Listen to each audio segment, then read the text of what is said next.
CM অ্যাসেম্বলিতে বলছে lollipop না কি খাবো না কি করব না, তা তিনি তার তো সিদ্দিকুল্লাহ চৌধুরীকে ছেঁটে ফেলুন না, যিনি মোহাম্মদ ইউনুসকে সরাসরি সমর্থন করছেন।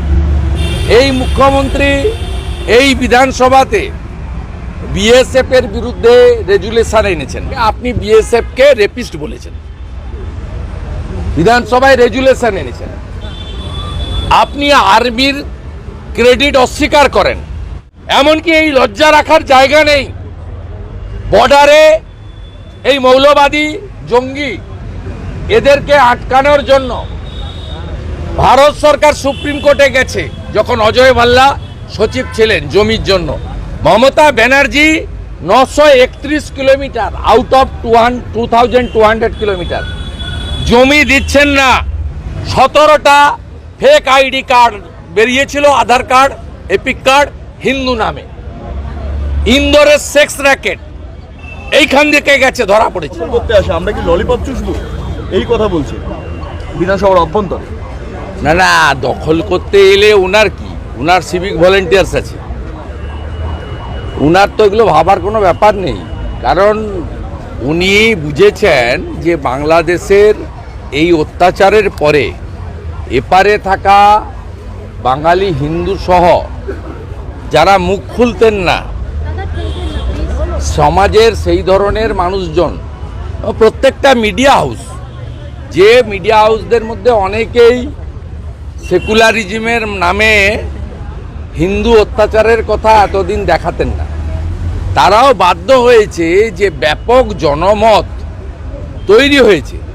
মমতা বন্দ্যোপাধ্যায় এই একটি বাক্য বলে তিনি সামগ্রিকভাবে যে আবহাওয়াটা তৈরি হয়েছে সেই আবহাওয়া থেকে নিজের ইমেজ বিল্ড আপ করতে চাইছেন।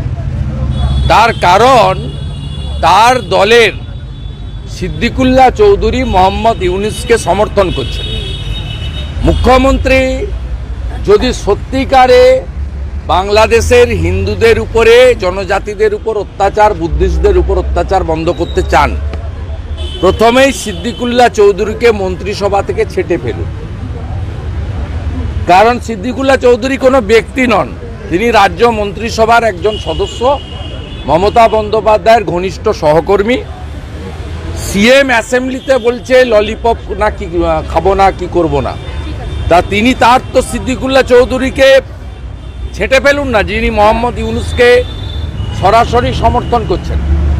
এই মুখ্যমন্ত্রী এই বিধানসভাতে বিএসএফ এর বিরুদ্ধে রেজুলেশন এনেছেন 185-এ, যে বিএসএফ প্রথম যদি আমাদের আক্রমণ হয় বাংলাদেশের ওদিক থেকে, প্রথম কার সঙ্গে দেখা হবে?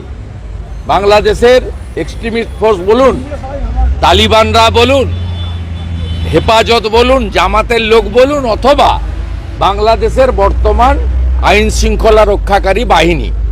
প্রথম দেখা হবে বিএসএফ এর সঙ্গে। আপনি বিএসএফ কে রেপিস্ট বলেছেন, বিধানসভায় রেজুলেশন এনেছেন।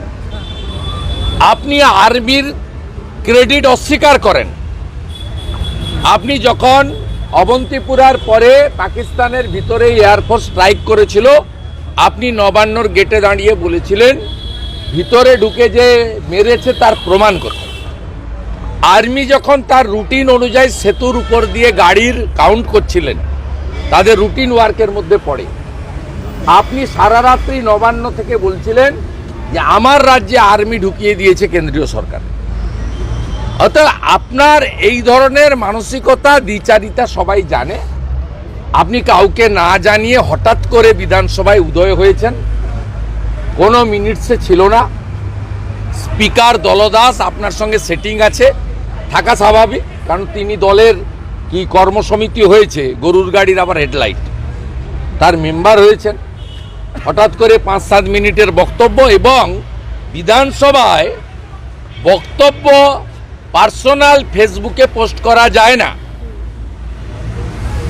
অধ্যক্ষের ব্যবস্থাপনায় লাইভ হয়, সেটাও সিলেক্টিভ মুখ্যমন্ত্রীর জন্য। ভারতবর্ষের সব বিধানসভা লাইভ হয়, এখানে লাইভ হয় না, উনি ফেসবুকে দিয়েছেন। পশ্চিমবঙ্গটা কেমন চলছে এটা বিধানসভার দিকে তাকালেই পরিষ্কারভাবে বোঝা যায় উনার কথায় কোনো প্রতিক্রিয়া হবে না। মানুষ জানে যত এক্সট্রিমিস্ট ফোর্স, প্রায় 1 কোটির কাছাকাছি রোহিঙ্গা মুসলমানকে তিনি ঢুকিয়েছেন। সবাই জানে ভারত বাংলাদেশের যে 4000 কিলোমিটার বর্ডার আছে, তার 2200 কিলোমিটার বর্ডার হচ্ছে পশ্চিমবঙ্গের 9টি জেলায়। এর মধ্যে 931 কিলোমিটার বেড়া কাঁটাতারের বেড়া দেওয়া যায়নি। তার জন্য দায়ী কে? মমতা ব্যানার্জি। মমতা ব্যানার্জি দায়ী। 931 কিলোমিটার কাঁটাতারের বেড়া নেই। অন্তত 20টা চিঠি আছে। 2022 সালে মাননীয় স্বরাষ্ট্রমন্ত্রী, 23 সালে অমিত শাহজি বিহার, ঝাড়খণ্ড, উড়িষ্যা, পশ্চিমবঙ্গের ইস্টার্ন রিজনের যে মিটিং করেছেন নবান্নতে, আমরা মাননীয় স্বরাষ্ট্রমন্ত্রী ফেরার সময় এয়ারপোর্টে জিজ্ঞেস করেছিলাম, আমাদের বিরোধী দলনেতা আমার আগ্রহে আমি জিজ্ঞেস করেছিলাম, উনি আমাকে বলেছিলেন, শুভেন্দু বিরাট একটা অংশে জমি পাচ্ছি না, আমি মুখ্যমন্ত্রীকে বিএসএফকে জমি দেওয়ার জন্য বাজার মূল্যে আমরা নিতে চাই, টাকা আমরা প্রোভাইড করব, আমি সেই রিকোয়েস্ট করতে এসেছিলাম। গত কয়েকদিন আগে যখন পেট্রোপোলে কর্মসূচিতে এসেছিলেন ভারত সরকারের স্বরাষ্ট্রমন্ত্রী এবং তার সঙ্গে ভারত সরকারের স্বরাষ্ট্র সচিব গোবিন্দ মোহন, স্বরাষ্ট্রমন্ত্রীর সরকারি প্রোগ্রামের পরে মাননীয় গোবিন্দ মোহন স্বরাষ্ট্র সচিব নবান্ন এসে মুখ্য সচিব স্বরাষ্ট্র সচিবের সঙ্গে মিটিং করে গেছেন। সম্ভবত মুখ্যমন্ত্রীকেও অ্যাপ্রোচ করেছেন, আমার জানা নেই, মুখ্য সচিব স্বরাষ্ট্র সচিবের মিটিং করেছেন। জমি দিন, জমি দিন। এমনকি এই লজ্জা রাখার জায়গা নেই, বর্ডারে এই মৌলবাদী জঙ্গি এদেরকে আটকানোর জন্য ভারত সরকার সুপ্রিম কোর্টে গেছে যখন অজয় ভাল্লা সচিব ছিলেন জমির জন্য। Mamata Banerjee 931 kilometre out of 2200 kilometre জমি দিচ্ছেন না, যাতে ওইখান থেকে রোহিঙ্গা মুসলমানরা আসেন এবং গোটা বাংলা কেন গোটা ভারতের ডেমোগ্রাফি পাল্টে দেন, সর্বনাশটা করেন। উদাহরণ, মান্নান লালটু শেখ ধরা পড়েছিল সোনারপুরে। 17টা ফেক আইডি কার্ড বেরিয়েছিল, আধার কার্ড, এপিক কার্ড, হিন্দু নামে। ইন্দোরের সেক্স র্যাকেট এইখান থেকে গেছে, ধরা পড়েছে।